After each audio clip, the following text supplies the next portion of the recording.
Super Bowl 60 is being marketed as a rematch, but the truth is far heavier than that. This game exists because of one moment that refuses to fade. 11 years ago, on the biggest stage in sports, everything stopped at the 1-yard line. A single decision, a single throw, and a single interception reshaped how championships are remembered. Tom Brady didn't just win another Super Bowl that night, he changed the emotional DNA of this rivalry forever. Even now, with different rosters, different quarterbacks, and a completely new era of football, this matchup cannot be discussed without returning to that night. Brady isn't suiting up, but his presence still defines expectations, pressure, and legacy. Oh my God!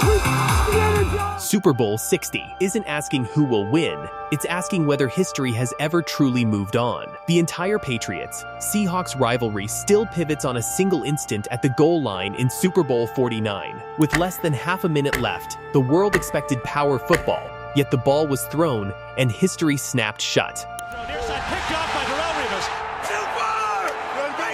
That interception didn't just end a game, it rewired how championships are remembered. Wilson, quick throw. Intercepted! For New England, it became validation of poise under impossible pressure. For Seattle, it became a permanent what if. And for Tom Brady, it cemented the truth that legacies are often decided without touching the ball. Brady watched from the sideline as destiny swung his way, but the result magnified everything he'd built: patience, belief, and inevitability. Every replay since, every freeze frame, every debate returns to that yard of space. Super Bowl 60 inherits that weight. Before a snap is taken, the past has already entered the stadium, demanding an answer. What made Super Bowl 49 unforgettable wasn't a flawless performance, it was how pressure was handled when everything tilted the wrong way. Earlier mistakes would have sunk most quarterbacks, especially against a defense built to punish hesitation. Instead, the response was discipline, calm reads, controlled tempo, no chasing heroics. The fourth quarter became a clinic in emotional control, where urgency never turned into panic. That's the layer many miss. Greatness isn't loud when it matters most. It's precise. The comeback didn't feel rushed, it felt methodical, like a plan unfolding on schedule. That composure hardened into a reputation the league learned to fear. Late game, close score, ball in hand, expectation set. Super Bowl 60 inherits that expectation. Any quarterback stepping into this rematch isn't just facing a defense, they're facing the standard set by how pressure was mastered when the season was on the line. By the time the fourth quarter began, the situation was clear and unforgiving. Down 10 points. Season slipping. The opposing defense at full confidence. This is where games usually unravel. Instead, the pace slowed, decisions sharpened. Each snap felt deliberate, not desperate. The offense moved with purpose, short gains stacking into momentum, pressure redirected into opportunity. What separated this stretch wasn't arm strength or scheme, it was control of the moment. The clock, the crowd, and the consequences were all acknowledged, and then neutralized. 2 touchdown drives later, the narrative flipped entirely. From near collapse to command, the quarter became a masterclass in situational football. That stretch rewired expectations league-wide. Super Bowl 60 reaches its breaking point. That same question will surface again. Who owns the final quarter when everything is at risk? That night didn't just add another championship, it recalibrated how greatness is measured. Before X-Lix, winning mattered. After it, how you win under maximum pressure became the test. The comeback reframed conversations across the league. Comebacks weren't miracles anymore. They were expectations when the moment was right. Analysts stopped asking whether a late rally was possible and started asking whether it met the standard set that night. That shift is subtle, but permanent. Careers, contracts, and reputations have been weighed against it ever since. Super Bowl 60 walks into that comparison automatically. Any late-game drive, any fourth-quarter decision is stacked against a benchmark created years ago. That's the weight of becoming the reference point. Every future moment answers to the past. What changed most was the language around pressure. Before, pressure explained failure. After, pressure exposed preparation.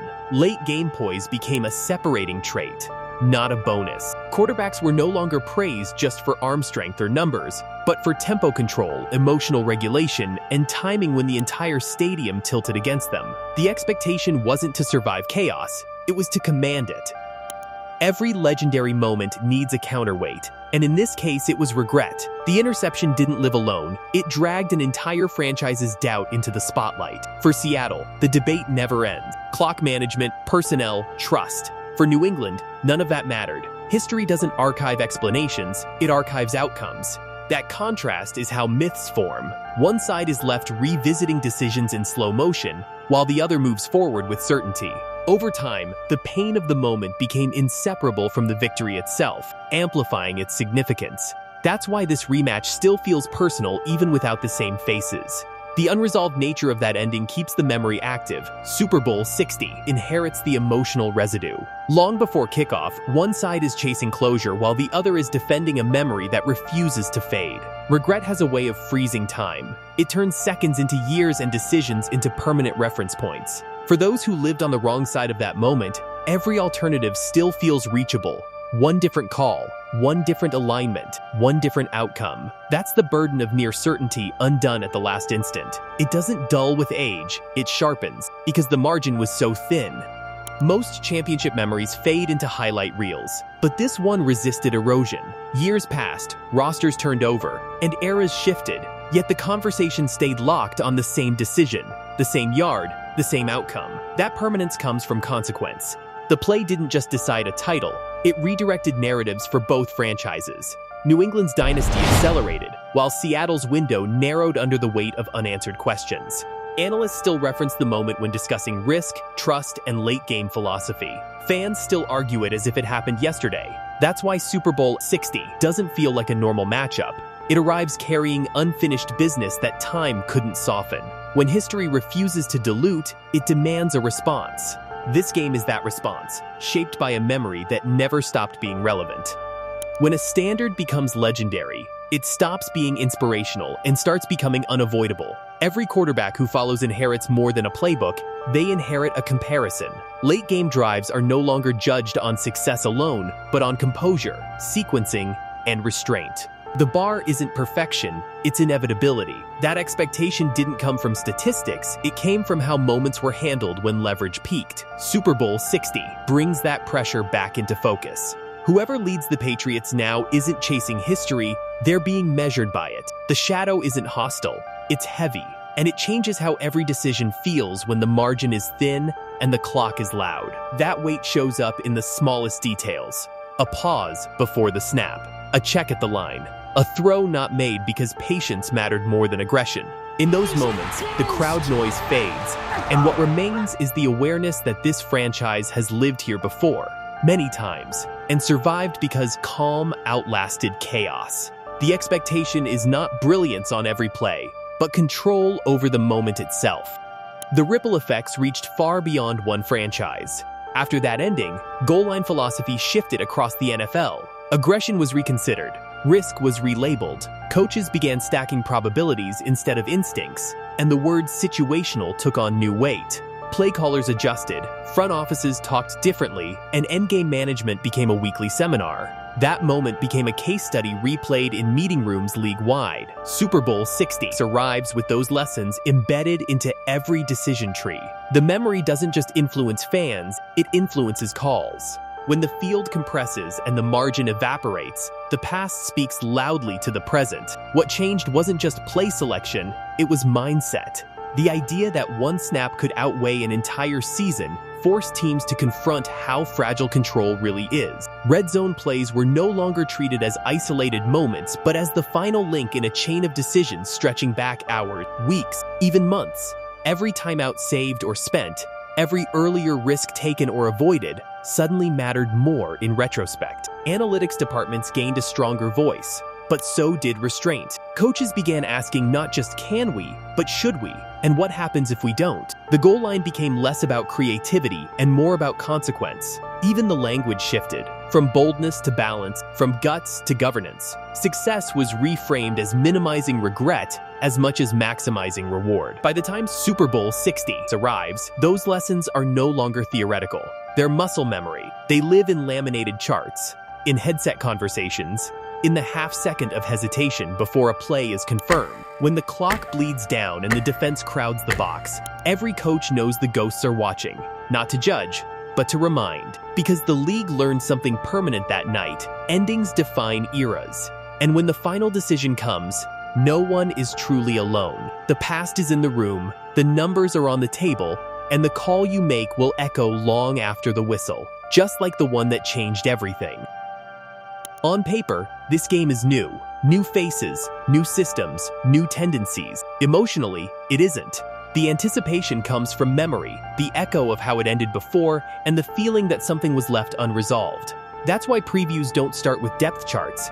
They start with replays. The rematch energy isn't manufactured by promotion, it's sustained by recollection. Super Bowl 60 is fueled by the same question that's lingered for years: what happens when the moment returns? Memory sharpens stakes, and stakes elevate performances. This game lives at that intersection. That tension sits beneath every storyline. It's present in the way analysts frame matchups, in the way fans argue hypotheticals, and in the way players are asked questions that aren't really about schemes at all. No one is just preparing for an opponent, they're preparing for a feeling. The sense that this stage has a memory of its own, and that it remembers who faltered and who endured. History doesn't repeat cleanly, but it leaves impressions. The players may say the right things about focusing on the present, but they've seen the clips too. They know why this game feels heavier before the opening kickoff. They understand that certain moments don't disappear, they wait. And when the lights come back on, those moments resurface, asking to be answered rather than explained away. In the end, this matchup circles one unresolved question. When everything compresses to seconds and inches, who owns the moment? Championships often crown teams, but certain finishes crown ideas about control, patience, and belief under pressure. Super Bowl 60 isn't trying to recreate the past. It's testing whether the present can answer it. The weight carried into kickoff isn't about legacy alone. It's about whether the standard still holds. Until that question is answered on the field, the past remains active, and the rematch remains more than a game. As Super Bowl 60 approaches, one thing is clear: this isn't just another championship game on the calendar. It's a return to a moment the league never truly resolved. Years have passed, eras have shifted, and new names now fill the jerseys. But the pressure feels familiar. That's because history doesn't disappear when players retire, it waits. Somewhere between kickoff and the final whistle, this game will be forced to answer a question that has lingered since that goal line moment years ago. Will the past finally loosen its grip, or will it tighten even more? That answer won't come from talk shows or previews. It will come from one decision, one drive, one moment under pressure. So now we want to hear from you. Does this rematch finally close the chapter, or does it reopen the wound? Drop your take in the comments.